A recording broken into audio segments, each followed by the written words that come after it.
En una noche marcada por la traición, el miedo y el destino, un hombre cambió el curso de la historia para siempre. Su nombre era Jesucristo, y lo que ocurrió en sus últimas horas sigue siendo uno de los relatos más impactantes jamás contados. Hoy vas a presenciar cada detalle, desde la última cena hasta la crucifixión, y más allá. Si te apasiona la historia contada como nunca antes, suscríbete ahora, porque lo que estás a punto de ver no es solo historia, es el momento que redefinió el mundo. Antes de la traición, antes de la cruz, antes incluso del silencio que lo cambió todo, hubo un escenario perfecto para que la historia tomara un giro irreversible. Ese escenario fue Judea, una tierra pequeña, pero cargada de tensión, fe y pólvora política. A comienzos del siglo I, Judea no era libre. Estaba bajo el dominio del todopoderoso Imperio Romano, una máquina de control que no toleraba la disidencia. En Jerusalén, el corazón espiritual del pueblo judío, la situación era especialmente delicada. Soldados romanos vigilaban cada movimiento, mientras los impuestos ahogaban a una población que ya vivía con la sensación constante de estar siendo observada. Al frente de este dominio se encontraba Poncio Pilato, el prefecto romano encargado de mantener el orden, a cualquier precio. Para Roma, Judea era un territorio problemático, demasiado religioso, demasiado apasionado, demasiado propenso a las revueltas. Y cuando un pueblo vive esperando un cambio, cualquier chispa puede provocar un incendio. Pero la tensión no venía solo de fuera. Dentro del propio pueblo judío existían divisiones profundas. Sectas religiosas como los fariseos, saduceos y otros grupos debatían sobre la ley, el poder y el futuro. Y por encima de todo, flotaba una esperanza casi desesperada, la llegada de un Mesías, un Salvador que liberaría a Israel del yugo extranjero. Ese cóctel, opresión romana, división interna y expectativa mesiánica, convirtió Jerusalén en un lugar al borde del colapso. Bastaba una palabra equivocada, un gesto fuera de lugar, o la aparición de alguien que afirmara traer la verdad, para que todo se descontrolara. Y entonces, en medio de ese equilibrio frágil, apareció un hombre que hablaba de amor, de reino, pero no de este mundo. Un hombre que atraía multitudes, que incomodaba a las autoridades y que empezaba a convertirse en un problema imposible de ignorar. Porque en una tierra dominada por el miedo, la fe puede ser lo más peligroso que existe.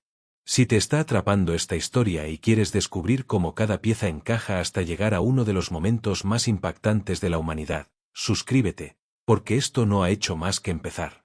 En medio de una tierra tensa, vigilada y cargada de expectativas, comenzó a correr un nombre en boca de todos. No era un general, ni un político, ni un rebelde armado. Era un predicador itinerante, alguien que caminaba de aldea en aldea hablando de un reino que no se podía ver, pero que muchos empezaban a sentir. Ese nombre era Jesucristo. Su mensaje no sonaba como el de otros maestros. No apelaba al miedo, ni a la venganza contra Roma, ni a la superioridad de unos sobre otros. Hablaba de amor al enemigo, de perdón sin condiciones, de poner la otra mejilla. Pero, sobre todo, hablaba de algo que desconcertaba a todos: el reino de Dios ya estaba cerca. No como una conquista política, sino como una transformación interior. Y la gente respondió. Pescadores, campesinos, marginados, enfermos, empezaron a seguirle. Algunos lo hacían por curiosidad, otros por necesidad, otros porque creían haber encontrado por fin una verdad que no habían visto en los templos. Sus palabras no solo se escuchaban, se quedaban clavadas. Y sus gestos, curaciones, parábolas, encuentros con los olvidados, multiplicaban su impacto. Pronto, lo que empezó como un pequeño grupo se convirtió en multitudes. Cada vez que aparecía en una ciudad, corría la voz. La gente se agolpaba para verle, para tocarle, para escuchar algo que parecía distinto a todo lo anterior. Y en una región donde la esperanza estaba al límite, aquello era más que un fenómeno religioso, era una chispa. Pero no todos lo veían igual. Para las autoridades religiosas, aquello empezaba a ser peligroso. No solo por lo que decía, sino por lo que provocaba. Fariseos y saduceos observaban con creciente inquietud cómo su influencia crecía al margen de las estructuras tradicionales. Jesús hablaba con autoridad, pero sin pedir permiso. Interpretaba la ley, pero sin someterse a quienes la controlaban. Y eso, en un sistema basado en el orden y la jerarquía, era una amenaza directa. Además, había algo aún más inquietante. La gente empezaba a preguntarse si él podía ser el Mesías. Y esa idea, en un territorio bajo vigilancia romana, era explosiva. Porque cualquier movimiento que reuniera multitudes y despertara expectativas de cambio podía interpretarse como el inicio de una revuelta. Así, lo que para muchos era esperanza, para otros se convirtió en un problema urgente. Cada palabra, cada milagro, cada nuevo seguidor, acercaba un poco más el momento en que alguien decidiría que aquello tenía que detenerse. Y cuando eso ocurriera, ya no habría vuelta atrás. No fue una decisión impulsiva. No nació en un arrebato ni en un solo momento de rabia. Fue algo más frío, más calculado, más peligroso. Mientras las multitudes crecían alrededor de Jesucristo, en las sombras comenzaba a gestarse una decisión que cambiaría el rumbo de todo. El centro de ese movimiento era el Sanedrín, la máxima autoridad religiosa judía. Allí se sentaban los líderes más influyentes, sacerdotes, ancianos, expertos en la ley. Hombres acostumbrados al poder, al orden y al control. Para ellos, mantener el equilibrio no era solo una cuestión espiritual, sino también política. Porque en una tierra ocupada por Roma, cualquier alteración podía traer consecuencias devastadoras. Y Jesús representaba precisamente eso, una alteración. No encajaba en sus esquemas. No seguía sus normas. No respetaba sus jerarquías. Hablaba con una autoridad que no provenía de sus instituciones y, lo que era aún más inquietante, la gente le creía. Cada enseñanza que cuestionaba las tradiciones, cada gesto que rompía las reglas establecidas, debilitaba poco a poco la estructura sobre la que se sostenía su poder. Pero el verdadero temor iba más allá de la religión. El problema era Roma. Si las multitudes seguían creciendo, si la idea de un Mesías prendía con fuerza, los romanos no harían distinciones. No investigarían matices teológicos ni interpretarían discursos espirituales. Verían una amenaza, una posible rebelión, y actuarían con brutalidad. Y cuando Roma actuaba, no lo hacía a medias. Así que, para el Sanedrín, la ecuación era clara: mejor detener a un hombre, que arriesgar el destino de toda una nación. Las reuniones comenzaron a volverse más frecuentes, más tensas, más urgentes. No se trataba solo de desacreditarlo o ignorarlo. Eso ya no era suficiente. Jesús había cruzado un punto invisible, ese momento en el que alguien deja de ser incómodo, para convertirse en peligroso. Y entonces, la idea empezó a tomar forma. No bastaba con silenciarlo públicamente. Había que hacerlo desaparecer. Pero no de cualquier manera. Debía ser algo discreto, controlado, sin provocar disturbios. Sin convertirlo en un mártir ante los ojos del pueblo. Porque el mismo hombre que hablaba de amor, estaba empezando a generar miedo. Y cuando el miedo se instala en el poder, las decisiones dejan de ser justas, para volverse inevitables. Las grandes historias no siempre se rompen con un grito. A veces se quiebran en silencio, con un acuerdo, una duda, una decisión tomada a solas.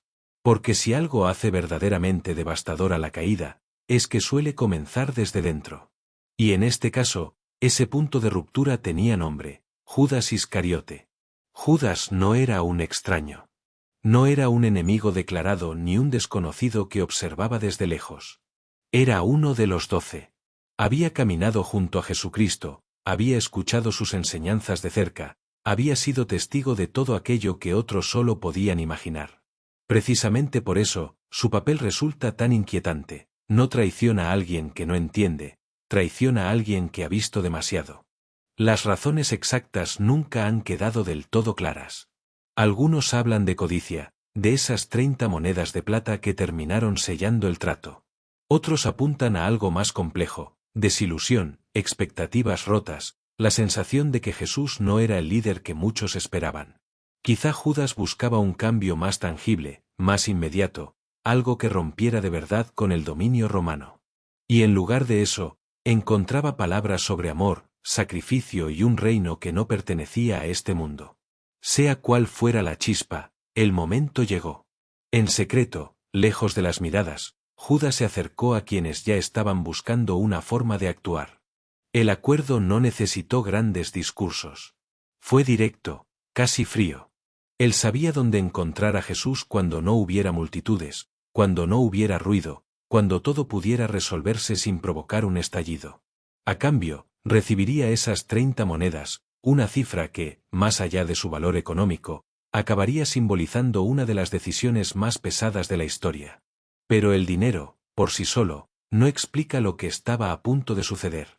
Porque lo realmente decisivo fue el gesto acordado, una señal sencilla, casi íntima. Un beso.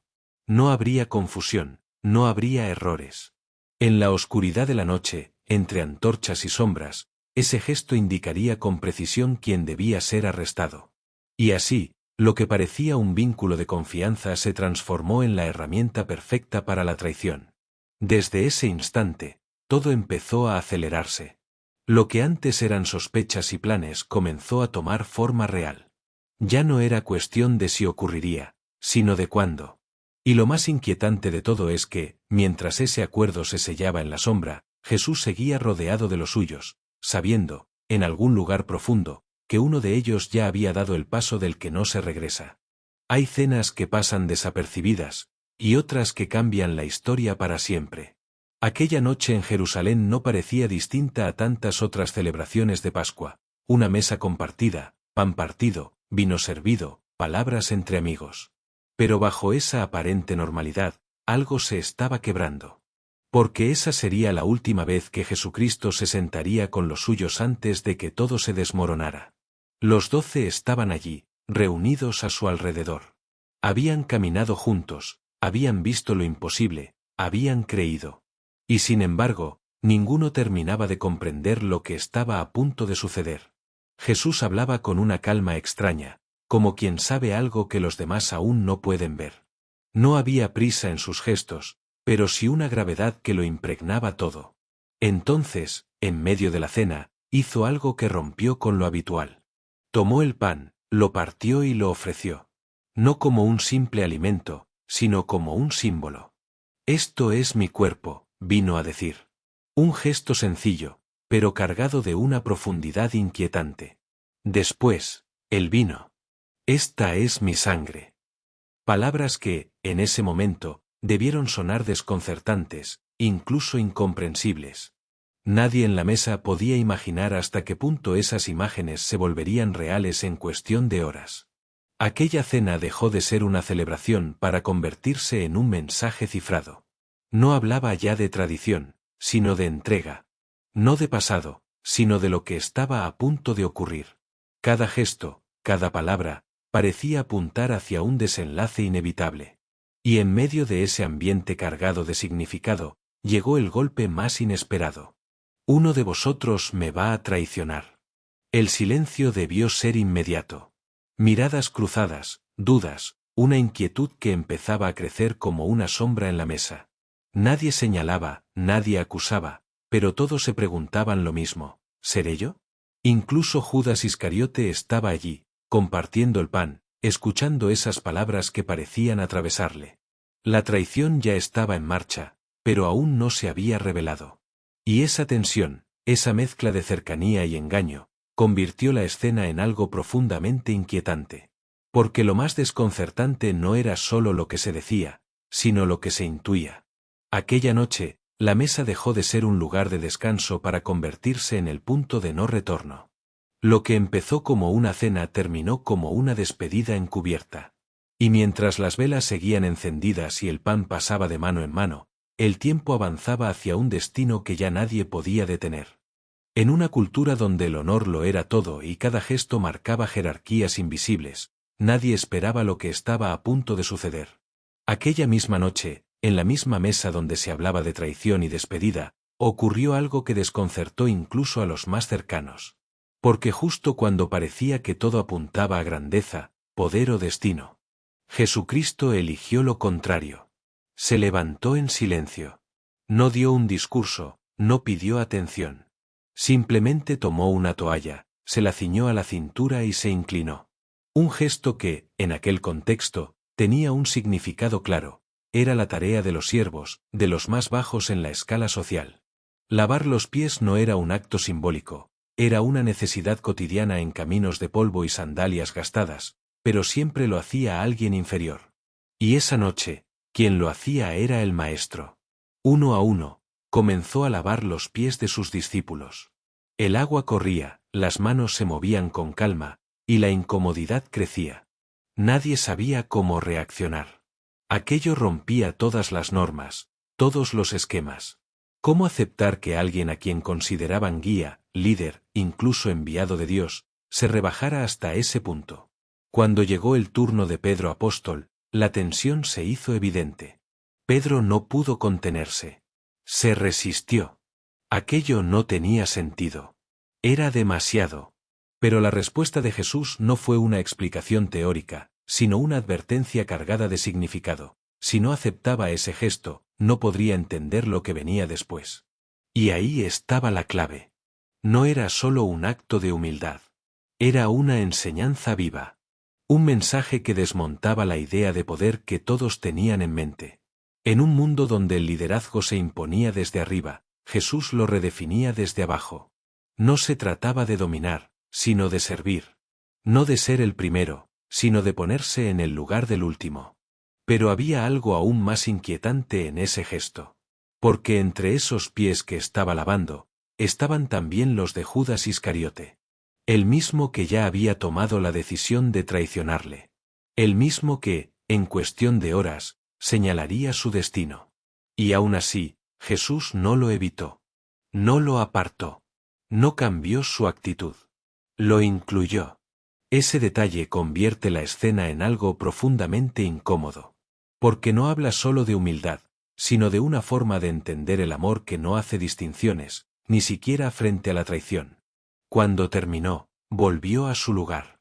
Pero nada era igual. No después de haber visto cómo el que podía exigir obediencia, eligió arrodillarse. Y en ese gesto silencioso, sin levantar la voz, dejó una idea que resultaría más desafiante que cualquier discurso. El verdadero poder no se demuestra imponiéndose, sino sirviendo, incluso cuando nadie lo espera. La noche ya no era solo noche. Era un peso. Un silencio denso que parecía saber lo que estaba a punto de ocurrir. Tras la cena, lejos del ruido de la ciudad, Jesucristo se dirige a un lugar conocido, el huerto de Getsemaní. Un rincón apartado, entre olivos retorcidos, donde tantas otras veces había encontrado calma. Pero esta vez no venía a descansar. Algo había cambiado. Deja atrás a la mayoría y se adentra con unos pocos. Incluso entre los suyos, marca una distancia. Como si lo que está a punto de enfrentar no pudiera compartirse del todo. Sus palabras ya no tienen el tono firme de quien enseña a las multitudes. Hay una carga distinta, más humana, más frágil. Habla de tristeza, de una angustia que lo envuelve hasta el límite. Y entonces se aparta aún más. Solo, en la oscuridad, cae en oración. No es una oración tranquila, ni ritual. Es un diálogo tenso, casi desgarrado. Pide, si es posible, que lo que viene pase de largo. Que ese destino que ya se intuye no llegue a cumplirse. Es el momento más íntimo, más vulnerable. No hay milagros, no hay multitudes, no hay respuestas inmediatas. Solo silencio, y una decisión que debe tomarse. Mientras tanto, los discípulos esperan. O deberían. Pero el cansancio pesa más que la tensión. Uno a uno, el sueño los vence. Y esa imagen, la de Jesús volviendo y encontrándolos dormidos, añade otra capa a la escena. No solo está solo frente a lo que viene, sino también abandonado en el momento en que más necesitaría compañía. Vuelve a orar. Una y otra vez. Cada vez con menos resistencia, cada vez con más claridad. La petición inicial se transforma poco a poco en aceptación. No porque desaparezca el miedo, sino porque entiende que no hay otro camino. Que lo que está a punto de suceder no puede evitarse sin romper algo más profundo. El huerto se convierte así en un punto de inflexión invisible. Aquí no hay testigos multitudinarios ni decisiones políticas. Aquí no hay juicios ni condenas. Pero es aquí donde realmente se decide todo. Porque antes de que lleguen los soldados, antes del beso de la traición, antes de la violencia, ocurre algo silencioso pero definitivo, la voluntad de seguir adelante, pese a todo. Cuando se levanta, ya no es el mismo. No porque haya desaparecido la angustia, sino porque ha dejado de luchar contra ella. El destino ya no es una amenaza incierta, es un camino asumido. Y entonces, en la distancia, empiezan a verse luces entre los árboles. La noche, por fin, se pone en movimiento. Las luces no eran del amanecer. Eran antorchas. Y no traían esperanza, sino decisión. El huerto, que hacía apenas unos minutos era refugio y silencio, empezó a llenarse de pasos, de metal, de órdenes contenidas. La noche dejaba de ser un escondite para convertirse en escenario. Y en medio de esa tensión, Jesucristo ya no huía. Esperaba. El grupo avanzaba con precisión. Guardias del templo, enviados por las autoridades, acompañados por quienes sabían exactamente a quién buscaban. No era una redada improvisada. Era el resultado de un plan que llevaba tiempo gestándose. Y al frente, caminando con una calma que contrastaba con todo lo demás, estaba Judas Iscariote. No hizo falta señalar, ni gritar, ni dudar. El acuerdo era claro. Se acercó. El gesto elegido no podía ser más íntimo, más cotidiano entre quienes se reconocen. Un beso. Un saludo que, en cualquier otra noche, habría significado cercanía. Pero aquí se convertía en una señal. En el instante en que sus labios tocaron a Jesús, la traición dejó de ser una idea para volverse irreversible. Y, sin embargo, no hubo resistencia. No hubo intento de escapar, ni palabras de reproche cargadas de ira. Jesús no retrocedió. No se apartó. Aceptó el gesto, como si ese momento ya hubiera ocurrido mucho antes, como si no hubiera sorpresa posible. Esa calma, en medio del caos, descolocaba más que cualquier grito. Los discípulos, en cambio, reaccionaron como cabía esperar. Confusión, miedo, impulso. Uno de ellos llegó a desenvainar una espada, intentando romper lo inevitable con violencia. Pero fue un gesto inútil, casi desesperado, que no cambiaba nada. Lo que estaba ocurriendo no podía detenerse con un golpe. La multitud se cerró sobre él. Manos que sujetan, voces que ordenan, el ruido seco del arresto en mitad de la noche. Todo ocurre rápido, pero con una sensación extraña de inevitabilidad. No es un caos descontrolado, es una escena que parece seguir un guión que nadie puede alterar. Y entonces, lo más humano, la huida. Uno a uno, los que habían prometido permanecer a su lado comienzan a dispersarse. El miedo rompe cualquier lealtad. La noche, que antes era compañía, ahora es refugio para escapar. En cuestión de segundos, Jesús pasa de estar rodeado, a quedarse solo entre quienes vienen a llevárselo. El beso aún flota en el aire como un eco incómodo.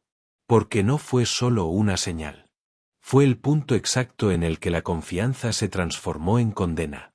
Y a partir de ahí, todo empezó a encadenarse sin pausa, el juicio, la humillación, la cruz. Mientras lo conducen fuera del huerto, entre sombras y antorchas, algo queda claro, la historia ha cruzado un umbral del que ya no se puede volver. La noche no terminó con el arresto. Apenas había comenzado. Lo que siguió no fue un proceso pausado ni transparente, sino una carrera contra el tiempo. Porque cuanto más durara todo aquello, más posibilidades había de que la multitud reaccionara. Así que había que actuar rápido. En la oscuridad, lejos del escrutinio público, llevaron a Jesucristo ante el Sanedrín. No era un juicio cualquiera. Era una reunión cargada de tensión, de intereses, de decisiones que ya parecían tomadas de antemano. Los principales sacerdotes, ancianos y escribas ocupaban sus lugares. Hombres acostumbrados a interpretar la ley, pero también a proteger un equilibrio frágil. Y en medio de ellos, Jesús, solo, sin defensa, sin aliados visibles. Las acusaciones comenzaron a surgir, pero había un problema, no encajaban. Los testimonios se contradecían, se superponían, no lograban construir una condena sólida. Y eso, en cualquier otro contexto, habría sido suficiente para detenerlo todo. Pero aquí no se buscaba la verdad, se buscaba una justificación. La impaciencia empezó a notarse. No podían permitirse un fallo. No podían dejarlo ir. Así que la presión aumentó. Las preguntas se volvieron más directas, más incisivas. Ya no se trataba de lo que había hecho, sino de quien decía ser. Porque ahí estaba la clave. No en sus actos, sino en su identidad. Entonces llegó el momento decisivo. Ante la pregunta directa sobre si era el Hijo de Dios, Jesús no esquivó la respuesta. No matizó, no se retractó. Su afirmación, en ese contexto, no era solo una declaración espiritual. Era una ruptura frontal con la autoridad establecida. Y para quienes estaban allí, eso cruzaba una línea que no podía ignorarse. La reacción fue inmediata. Ropas rasgadas, gestos de indignación, voces que se elevan. La palabra que necesitaban por fin estaba sobre la mesa: blasfemia. No hacía falta más. No importaba ya la coherencia de los testimonios ni las dudas iniciales. Habían encontrado el argumento definitivo para justificar lo que querían hacer desde el principio. La sentencia, aunque no formalmente ejecutada en ese instante, ya estaba decidida. Y con ella, llegó algo aún más revelador: el trato que comenzó a recibir. Burlas, golpes, desprecio. El juicio había dejado de ser un proceso para convertirse en una antesala de la condena. Ya no se trataba de evaluar, sino de castigar. Todo había ocurrido en cuestión de horas. Sin luz, sin público, sin margen para la defensa. Lo que debía ser un acto de justicia se transformó en una decisión apresurada, marcada por el miedo y la necesidad de control. Y mientras la noche avanzaba, el destino de Jesús quedaba sellado entre muros que no buscaban la verdad, sino el silencio definitivo. A veces, las grandes caídas no ocurren en público, ni bajo presión directa, ni siquiera en medio del peligro evidente. Ocurren en la distancia, cuando el miedo se filtra poco a poco y empieza a cambiar lo que uno creía inquebrantable. Mientras dentro se decidía el destino de Jesucristo, fuera, en la penumbra de un patio, se desarrollaba otra escena igual de reveladora. Pedro apóstol no había huido del todo. A diferencia de otros, se mantuvo cerca. No lo suficiente como para intervenir, pero sí lo bastante como para observar. Tal vez por lealtad, tal vez por necesidad de entender qué estaba pasando. El problema es que estar cerca también implicaba exponerse. El frío de la noche se mezclaba con la tensión. Alrededor de una hoguera, entre sirvientes y guardias, Pedro intentaba pasar desapercibido. Pero no era fácil. Su rostro, su acento, su forma de moverse, algo en él no encajaba del todo con el resto. Y entonces llegó la primera pregunta, lanzada casi sin importancia: tú también estabas con él, ¿verdad? Una pausa. Un segundo en el que todo se decide. Pedro lo negó. No con un gran discurso, no con rabia, sino con rapidez, casi con instinto. Como si su cuerpo reaccionara antes que su conciencia. Quizá pensó que era lo más prudente, lo más seguro. Una respuesta para salir del paso. Pero las palabras, una vez dichas, ya no se pueden recoger. El problema es que no fue la única vez. La sospecha volvió a surgir. Otra voz, otra mirada que insiste, que observa con más atención.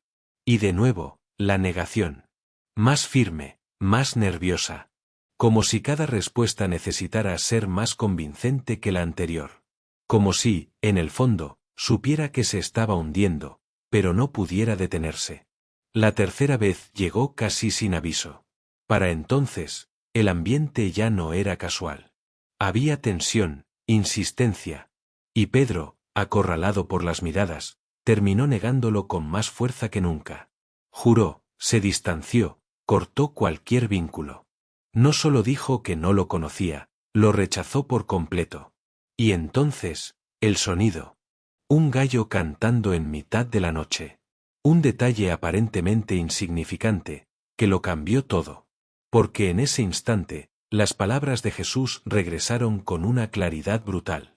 Aquella advertencia que Pedro había rechazado horas antes se cumplía al milímetro. No era solo una coincidencia. Era un espejo. Y al levantar la mirada, ocurrió lo más difícil de ignorar. El cruce de miradas. No hizo falta hablar. No hizo falta reproche. Solo ese instante bastó para que todo se viniera abajo. La seguridad, la lealtad que creía tener, la imagen que tenía de sí mismo, todo se rompió en silencio. Pedro salió de allí. No corriendo del peligro, sino de sí mismo. Porque hay errores que no duelen por sus consecuencias, sino por lo que revelan. Y en esa noche, lejos de los focos del juicio, quedó al descubierto algo profundamente humano, que incluso los más firmes pueden quebrarse cuando el miedo toma el control. Y que a veces, la traición más difícil de aceptar, es la propia. Cuando la noche empezó a desvanecerse, no llegó la calma, llegó la política. Porque lo que el Sanedrín había decidido en la sombra necesitaba ahora una firma oficial. Ellos podían acusar, podían presionar, pero no podían ejecutar. Para eso hacía falta Roma. Y eso significaba llevar a Jesucristo ante el hombre que tenía la última palabra, Poncio Pilato. El contraste era evidente. De una reunión nocturna cargada de fervor religioso a un tribunal romano donde lo que importaba no eran las creencias, sino el orden. Pilato no estaba interesado en debates teológicos, ni en interpretaciones de la ley judía. Su función era simple, mantener la paz y evitar cualquier amenaza al poder de Roma. Y, en apariencia, aquel hombre no parecía encajar en el perfil de un rebelde. No llevaba armas, no lideraba un ejército, no hablaba de levantamientos. Pero las acusaciones habían sido cuidadosamente formuladas. Ya no se trataba de blasfemia, un concepto irrelevante para Roma. Ahora hablaban de algo mucho más peligroso, proclamarse rey. Y en un territorio ocupado, esa palabra era explosiva. Pilato escuchó. Observó a Jesús, su actitud, su silencio. No encontró la agresividad que esperaba, ni la ambición de poder que justificaría una condena rápida. De hecho, cuanto más lo examinaba, más claro parecía algo incómodo, no había delito evidente. Aquello no encajaba. Y ahí empezaron las dudas. Porque si no había crimen, lo lógico era liberarlo. Pero la lógica no siempre gobierna cuando la presión aumenta. Las autoridades religiosas insistían. No con argumentos nuevos, sino con insistencia, con esa forma de empujar que no busca convencer, sino desgastar. Pilato intentó esquivar la decisión. Preguntó, interrogó, buscó una salida. Incluso planteó alternativas, como si quisiera evitar implicarse directamente. Pero cada intento chocaba con la misma barrera, una multitud creciente, cada vez más agitada, cada vez más decidida. Y detrás de esa presión, una amenaza implícita: si dejaba libre a alguien que se hacía llamar rey, podría interpretarse como debilidad ante Roma. Y Roma no perdonaba la debilidad. Así, el juicio dejó de ser una cuestión de justicia para convertirse en un cálculo político. Pilato no estaba evaluando si Jesús era culpable, estaba midiendo las consecuencias de sus actos. De un lado, un hombre que no parecía peligroso. Del otro, la posibilidad de disturbios, de informes negativos, de problemas con sus superiores. Y en ese equilibrio frágil, la balanza empezó a inclinarse. Porque a veces, no hace falta estar convencido para tomar una decisión. Basta con que el coste de no tomarla sea mayor. Frente a él, Jesús permanecía en silencio. No defendía su caso, no intentaba persuadir. Y ese silencio, lejos de ayudarle, hacía todo aún más desconcertante. Como si la decisión ya no dependiera de argumentos, sino de algo más profundo, más inevitable. En ese momento, el destino dejó de ser una cuestión religiosa, para convertirse en una decisión de poder. Y cuando el poder entra en juego, la verdad suele quedar en segundo plano. Cuando todo parecía inclinarse hacia una decisión incómoda, surgió una oportunidad de esquivar el peso de la responsabilidad. No fue una absolución, ni un acto de justicia, fue una maniobra. Poncio Pilato había percibido algo claro: aquel caso no encajaba del todo en su jurisdicción directa. Y en ese detalle encontró una salida. Si Jesucristo era Galileo, entonces había alguien más que podía hacerse cargo. Ese alguien era Herodes Antipas. Herodes no era un desconocido en esta historia. Su nombre ya estaba ligado a decisiones brutales, a juegos de poder envueltos en espectáculo. Y cuando Jesús fue llevado ante él, no lo recibió como un acusado peligroso, sino como una curiosidad. Había oído hablar de él, de sus palabras, de sus supuestos milagros, de la fascinación que despertaba entre la gente. Para Herodes, aquello no era un juicio. Era una oportunidad de entretenimiento. Esperaba ver algo. Un signo, un gesto, una demostración que confirmara las historias. Algo que rompiera la monotonía del poder. Pero Jesús no respondió. No hizo milagros, no defendió su causa, no entró en el juego. Su silencio, que ya había desconcertado a Pilato, aquí resultaba aún más incómodo. Porque ante alguien que busca espectáculo, el silencio no solo decepciona, irrita. Las preguntas comenzaron a multiplicarse. Algunas cargadas de ironía, otras de desafío. Pero no obtuvieron respuesta. Y cuanto más se alargaba ese vacío, más evidente se hacía que Jesús no iba a ofrecer nada de lo que Herodes esperaba. Entonces, el interés se transformó en burla. Si no era un rey en el sentido que imaginaban, al menos podían tratarlo como tal, pero de forma grotesca. Lo vistieron con ropas llamativas, lo rodearon de risas, lo convirtieron en una caricatura. No era un castigo físico extremo, pero sí una humillación calculada. Una forma de rebajar, de ridiculizar, de dejar claro que, para ellos, no era más que alguien sin valor real. Y, sin embargo, en medio de esa escena, Jesús permanecía igual. No reaccionaba, no respondía, no intentaba revertir la situación. Esa actitud, lejos de cambiar la percepción de Herodes, la confirmó, no había nada que temer. No era un rebelde, no era una amenaza política. Simplemente, no encajaba. Así que tomó una decisión que, en el fondo, no resolvía nada. Lo devolvió. De vuelta a Pilato, como si se tratara de un caso irrelevante, de un asunto que no merecía su tiempo.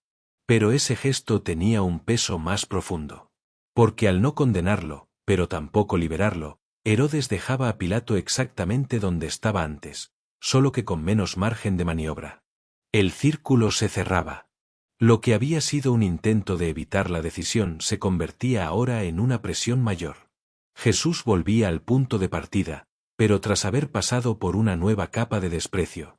Y con cada paso, con cada traslado, con cada burla, el camino hacia el desenlace final se hacía más corto. Ya no quedaban muchos movimientos posibles. Y el tiempo, como la paciencia de quienes exigían una respuesta, empezaba a agotarse. A veces, el destino no se decide en un despacho, ni en una batalla, ni siquiera en un juicio. A veces, se decide en un instante colectivo, cuando una multitud elige. Y aquel día, en Jerusalén, todo quedó reducido a una pregunta que parecía simple, pero que escondía un peso enorme. ¿A quién soltar? Poncio Pilato encontró en esa tradición una posible salida. Durante la festividad, era costumbre liberar a un prisionero elegido por el pueblo. Una concesión estratégica, una forma de aliviar tensiones, de dar una ilusión de control a quienes vivían bajo dominio romano. Y Pilato pensó que esa podía ser su vía de escape. Si la decisión recaía en la gente, él quedaría al margen. Frente a ellos, dos figuras completamente opuestas. Por un lado, Jesucristo. Un hombre sin armas, sin ejército, sin acusaciones claras que encajaran en el marco romano. Alguien que hablaba de un reino distinto, que no había encabezado ninguna revuelta visible. Por otro, Barrabás. Un nombre asociado a la violencia, a la rebelión, a un levantamiento que sí encajaba en lo que Roma consideraba peligroso. La elección, en teoría, parecía evidente. Pero la multitud no es un ente racional. Es una fuerza que se moldea, que se influye, que responde a impulsos, a voces que empujan desde dentro. Y en ese momento, las autoridades religiosas ya estaban moviendo los hilos. No con argumentos complejos, sino con consignas claras, repetidas, insistentes. La tensión creció. Pilato planteó la pregunta, esperando una respuesta que le permitiera cerrar el caso sin ensuciarse las manos. Pero lo que recibió fue algo distinto. Primero, murmullos. Luego, gritos más definidos. Y finalmente, una respuesta unánime que rompía cualquier expectativa: Barrabás. El nombre resonó con fuerza. No era una duda, no era una división. Era una elección clara. Y con ella, algo se quebró definitivamente. Porque al pedir la liberación de un hombre asociado a la violencia, la multitud no solo rechazaba a Jesús, estaba eligiendo un tipo de destino. Pilato insistió. Volvió a preguntar, como si esperara que la respuesta cambiara. Pero no lo hizo. Al contrario, la presión aumentó. Los gritos se hicieron más intensos, más exigentes. Ya no era solo liberar a uno, era condenar al otro. Y en ese instante, el equilibrio se rompió. Lo que había empezado como una estrategia para evitar una decisión se convirtió en el punto exacto donde ya no había vuelta atrás. La multitud había hablado. Y en ese clamor colectivo, la figura de Jesús quedó completamente aislada. No por falta de razones, sino por falta de apoyo. Porque cuando una masa decide, la verdad deja de importar. Lo único que queda es el ruido, la inercia, la necesidad de cerrar el momento con una resolución clara. Y aquella resolución fue tan simple como contundente. Barrabás quedó libre. Y con ese gesto, sin necesidad de más palabras, el destino de Jesús quedó sellado en la dirección contraria. A partir de ese momento, todo dejó de ser discusión para convertirse en ejecución. Ya no había preguntas, ni intentos de escapar de la decisión. Solo quedaba cumplir con un ritual tan habitual como brutal en el mundo romano, la flagelación. Un castigo previo, casi mecánico, pero diseñado para quebrar a cualquier hombre antes de la cruz. Jesucristo fue entregado a los soldados. No como alguien a quien juzgar, sino como alguien sobre quien descargar la sentencia. El lugar no era un tribunal, sino un espacio de castigo. Allí, la ley se aplicaba con látigos, no con palabras. El instrumento no era casual. Un flagrum, un látigo con múltiples correas, rematadas con fragmentos de hueso o metal. No buscaba solo golpear, sino desgarrar. Cada impacto no terminaba en la piel, la abría. Y lo hacía con una precisión fría, repetida, sin pausa. El primer golpe siempre es el que rompe el aire. Luego, el cuerpo aprende el ritmo del dolor. Pero eso no lo hace más soportable. Lo hace más profundo. Más acumulativo. Los soldados no actuaban con odio personal, sino con la indiferencia de quien cumple una tarea. Para ellos, era rutina. Para quien lo recibe, es una experiencia que borra cualquier idea de control. La escena no era privada. Había miradas, comentarios, risas ocasionales. La violencia no solo castigaba, también exhibía. Era una advertencia para cualquiera que estuviera observando. Esto es lo que ocurre cuando alguien cruza la línea. No se trataba solo de dañar el cuerpo, sino de despojar de dignidad. Y, sin embargo, hay algo que desconcierta. No hay gritos de rebelión, no hay intentos de negociar, no hay una reacción que encaje con la brutalidad del momento. Jesucristo soporta el castigo sin devolver odio, sin responder con violencia. Esa actitud, lejos de suavizar la escena, la hace más incómoda. Porque enfrenta al espectador con algo que no encaja en la lógica habitual del sufrimiento. El tiempo se diluye. No hay una medida exacta que marque el final, solo el momento en que el cuerpo ya no puede soportar más. Cuando la sangre, el dolor y el agotamiento han hecho su trabajo. La flagelación no siempre mataba, pero dejaba al condenado al borde de no poder continuar. Y ese era el objetivo. Porque lo que venía después requería que siguiera con vida. Lo suficiente para llegar hasta el final. Cuando termina, no hay alivio. Solo una pausa. Una pausa que no es descanso, sino transición. Porque la flagelación no era el castigo definitivo.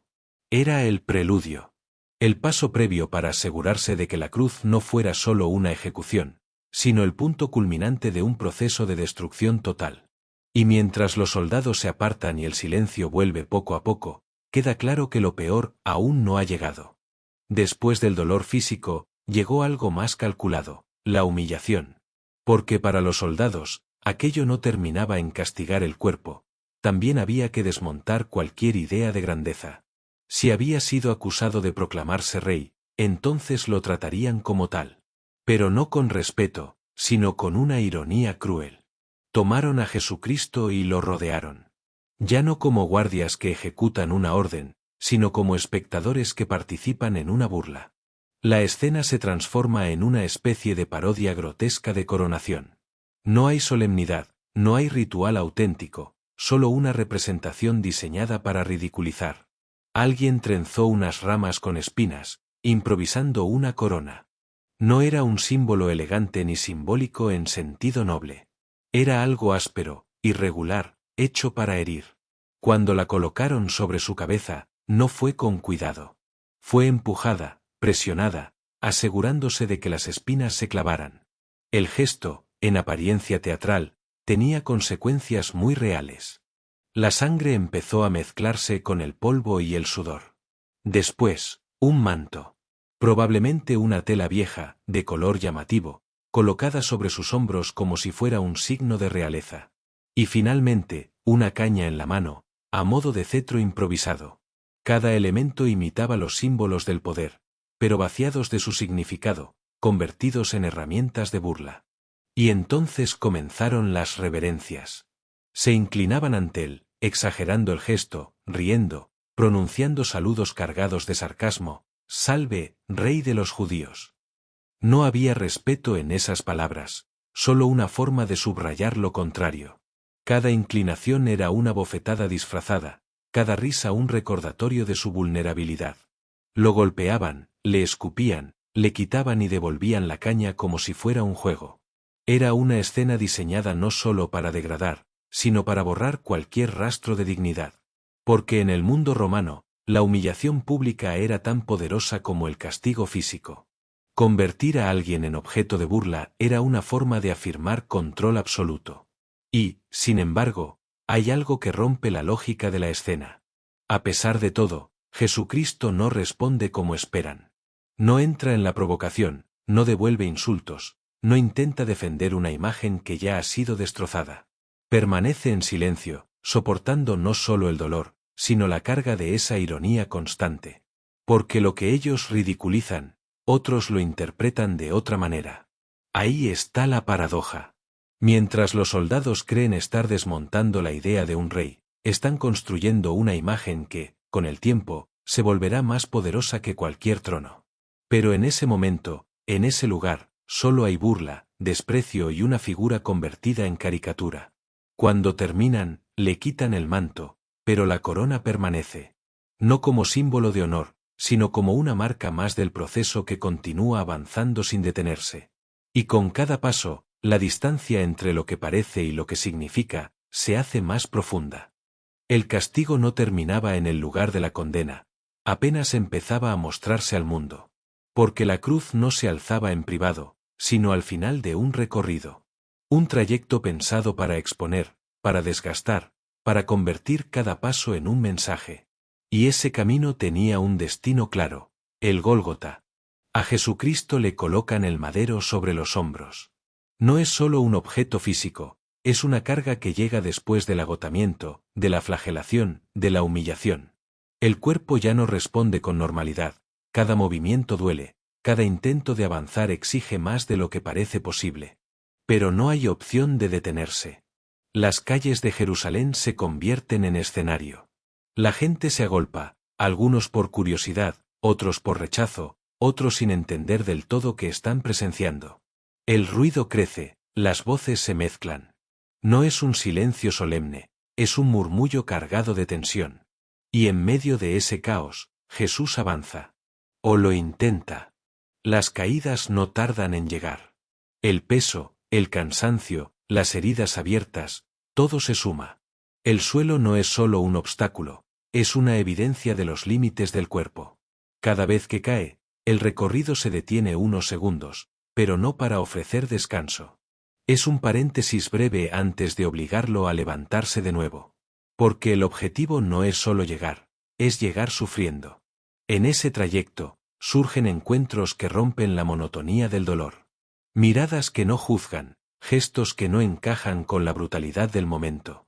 Una mujer que se abre paso entre la multitud y limpia su rostro, un acto pequeño en medio de algo inmenso. No cambia el curso de los hechos, pero deja una huella distinta, como un recordatorio de que no todo es hostilidad. También aparece la intervención forzada. Los soldados, viendo que el ritmo se rompe, obligan a un hombre a ayudar. Simón de Cirene es sacado de entre la gente y empujado a cargar parte del peso. No es una decisión voluntaria, es una imposición. Pero su presencia altera la escena. El camino ya no es solo de uno, aunque el destino siga siendo el mismo. El trayecto continúa. Cada metro parece más largo que el anterior. El ruido no cesa, las miradas pesan tanto como la cruz. Y, sin embargo, hay algo en la forma en que avanza que no se rompe del todo. No es fuerza física, no es resistencia convencional. Es otra cosa, más difícil de definir, pero igual de evidente. Finalmente, el lugar aparece. El Gólgota no es un símbolo en ese momento, es un punto concreto, un final físico. El recorrido termina allí, pero no como liberación, sino como transición hacia lo que viene después. El camino ha cumplido su función. Ha expuesto, ha agotado, ha preparado el escenario. Y ahora, en ese punto elevado, visible, ya no queda distancia que recorrer. Solo queda enfrentar el final que se ha ido construyendo paso a paso, desde aquella noche en el huerto hasta este instante en el que todo converge. El camino termina, pero no hay descanso. El Gólgota no es un final, es el punto donde todo se hace irreversible. Allí, en lo alto, a la vista de todos, la condena deja de ser una amenaza para convertirse en un acto definitivo.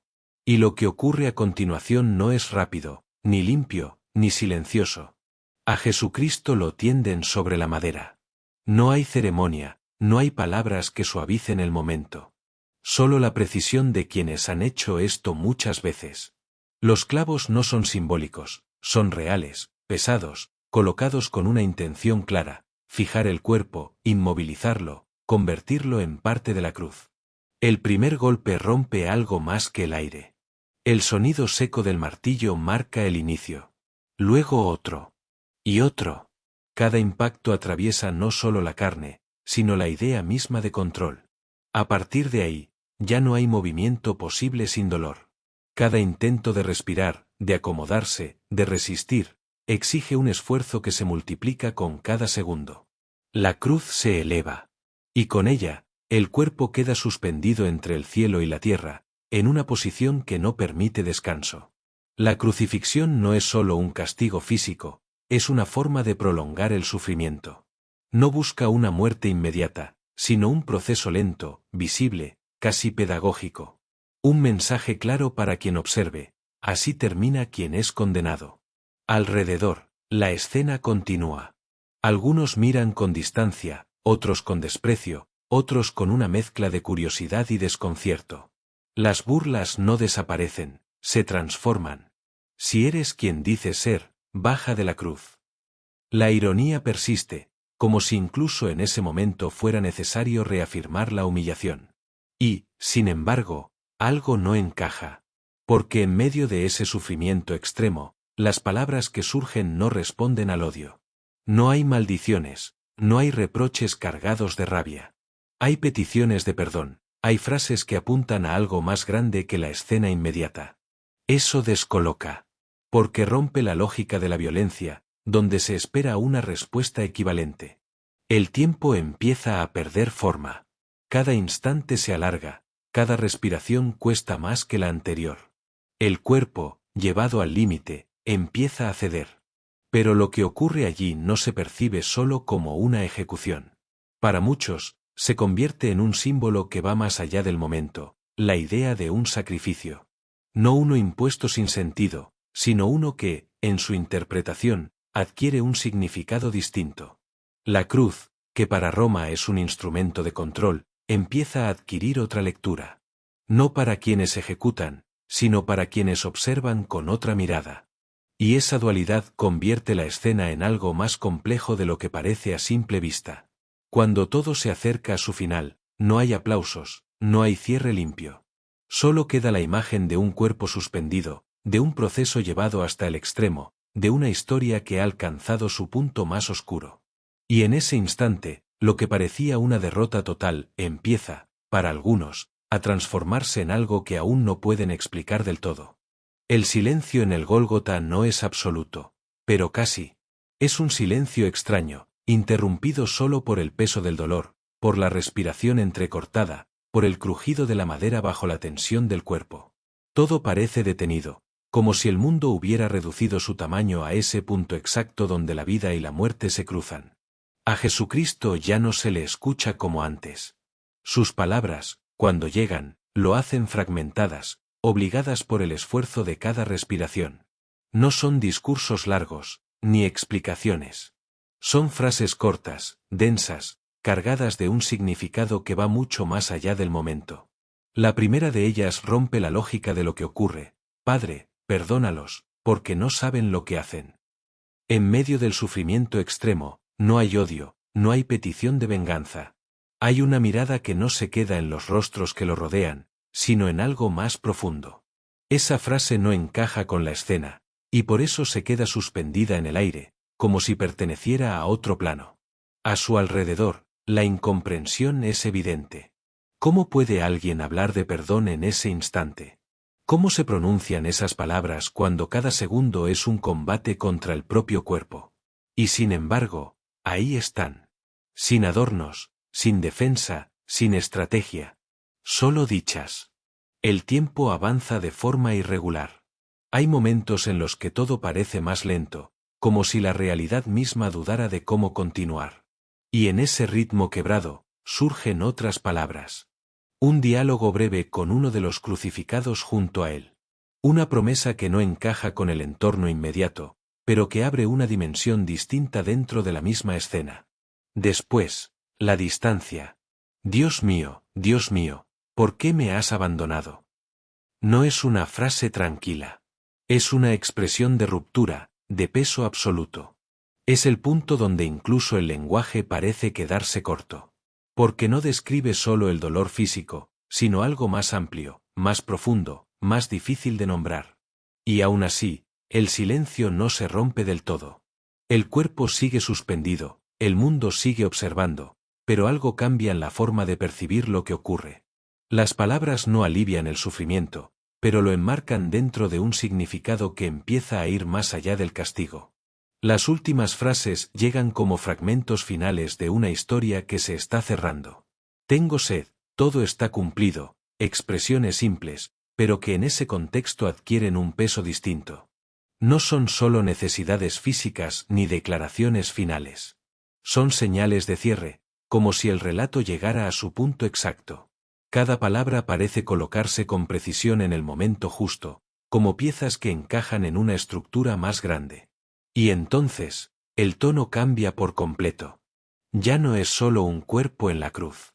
Ya no es solo un proceso de ejecución. Es una secuencia de frases que, juntas, transforman la escena en algo que será recordado no solo por lo que se ve, sino por lo que se dice en sus últimos instantes. Porque en el Gólgota, el sufrimiento es visible. Pero el significado se pronuncia en voz baja, entre respiraciones, y permanece mucho después de que el silencio vuelva a cubrirlo todo. El aire en el Gólgota se vuelve extraño antes de que nadie entienda por qué. No es solo cansancio, no es solo tensión acumulada.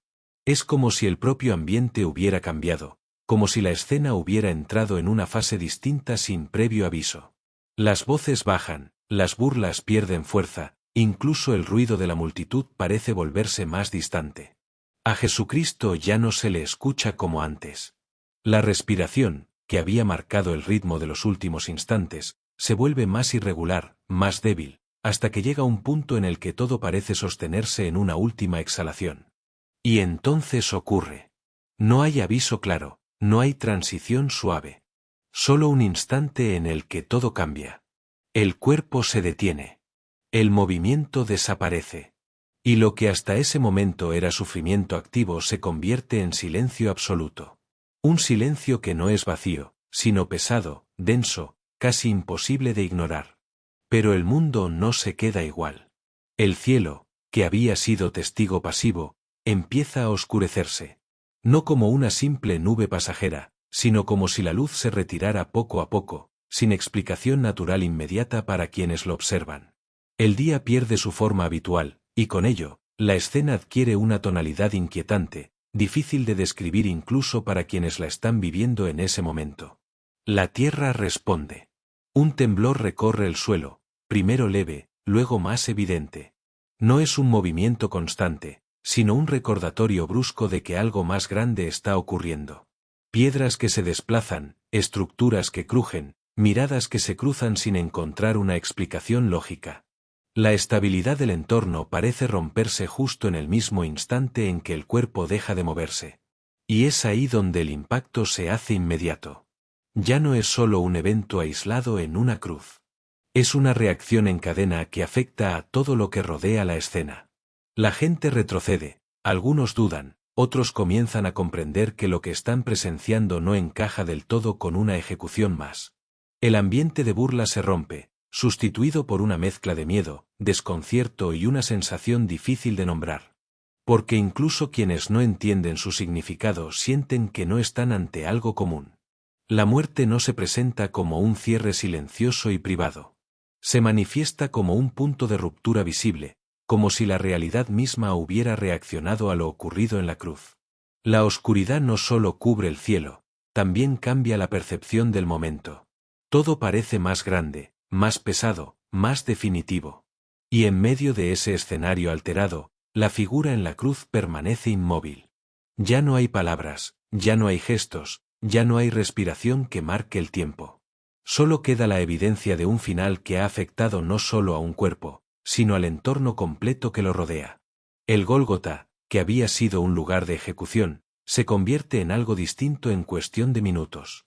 Un espacio donde el silencio, la oscuridad y el temblor no son elementos separados, sino partes de un mismo instante que quedará grabado como uno de los más impactantes de toda la escena. El Gólgota queda atrás, pero el peso de lo ocurrido no desaparece. No se disuelve con el paso del tiempo ni con el movimiento de la multitud que, poco a poco, empieza a retirarse. Al contrario, se queda suspendido en el aire, como si el propio lugar hubiera absorbido algo imposible de borrar. A Jesucristo ya no lo rodea el ruido de antes. Ya no hay gritos, ni burlas, ni tensión activa. Solo un silencio distinto, más profundo, más incómodo. Un silencio que no es ausencia de sonido, sino presencia de algo que todavía no se comprende del todo. La escena cambia de escenario, pero no de intensidad. El cuerpo es retirado con cuidado, en medio de una urgencia contenida.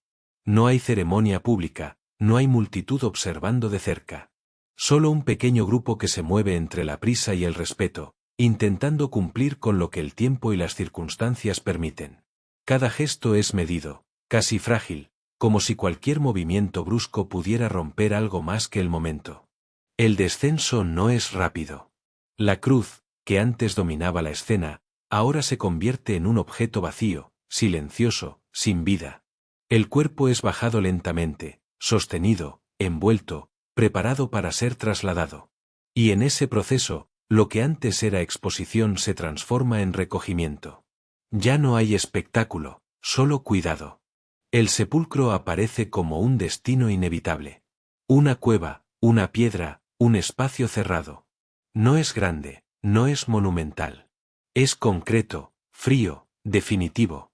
Allí es colocado el cuerpo, rodeado de gestos que intentan cumplir con las tradiciones, con el respeto posible dentro de un momento que ha dejado a todos sin referencias claras. La piedra se acerca. Y con ella, la sensación de cierre. Cuando finalmente se coloca, el sonido del cierre no es solo físico. Es simbólico. Es el tipo de sonido que marca una separación entre lo que acaba de ocurrir y lo que vendrá después. Un antes y un después que, en ese instante, parece definitivo. Fuera, el mundo sigue, pero de otra manera. Los seguidores se dispersan con miedo, con dudas, con una tristeza que no sabe todavía cómo organizarse. No hay respuestas claras, no hay dirección evidente. Solo una mezcla de silencio y desconcierto que se extiende más allá del lugar del entierro. Porque lo que ha ocurrido no se procesa de inmediato. El impacto no es solo emocional, es estructural. Algo ha cambiado en la forma en que todo se percibe. Y ese cambio no se resuelve con palabras ni con explicaciones rápidas. La noche cae, y con ella, el silencio se hace más profundo. Un silencio que ya no pertenece solo al Gólgota o al sepulcro, sino a todo lo que rodea la historia. Como si el mundo entero hubiera entrado en una pausa que nadie sabe cuánto va a durar. Y en ese momento, con la piedra sellando la entrada y el miedo extendiéndose entre quienes lo vivieron, todo parece terminar. Definitivamente. O al menos, eso es lo que parece. Todo parecía haber terminado en una tumba sellada, pero la historia no acaba aquí. Porque 3 días después, algo ocurrió. Algo que desafiaría la lógica, el poder y la propia muerte. Jesucristo había resucitado y con ello, se dio comienzo a un hito de la historia que a día de hoy vive con muchos cristianos. Si quieres descubrir cómo este final se convirtió en el inicio de una de las mayores revoluciones de la historia, asegúrate de estar suscrito al canal. Porque lo que viene, cambiará todo.